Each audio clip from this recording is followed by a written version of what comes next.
മുണ്ടക്കയിൽ നിലവിളികൾ മാത്രമാണ് ഉയർന്നു കേൾക്കുന്നത്. കഴിഞ്ഞ 2 ദിവസമായി അവിടുത്തെ ആളുകളൊന്നും ഉറങ്ങിയിട്ടില്ല.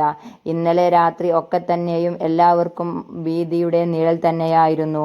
തലനാഴികയ്ക്ക് രക്ഷപ്പെട്ടവർ അവരുടെ അനുഭവം പങ്കുവെക്കുന്നത് വിറയലോടെയാണ്. അച്ഛനെയും കൊണ്ട് ഞാൻ കാട്ടിലേക്ക് ഓടിയെന്നും അത്രയേ എനിക്ക് ചെയ്യാൻ കഴിയുകയുള്ളൂ എന്നും അവർ പറയുന്നു.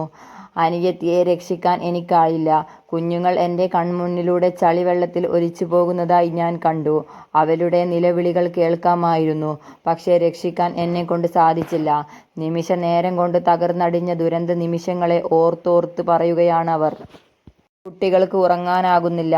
കണ്ണടച്ചാൽ കുത്തിയൊലിച്ചു വരുന്ന വെള്ളമാണ് അവർ കാണുന്നത്.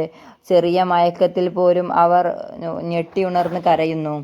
സാറേ, അവരെ കിട്ടുമോ എന്ന് ചോദിച്ച് രക്ഷാപ്രവർത്തകരുടെ കൈ പിടിച്ച് ചോദിക്കുന്നവർ ഒരുപാട് പേരാണ്. മുണ്ടക്കയിൽ നിലവിളികൾ മാത്രം.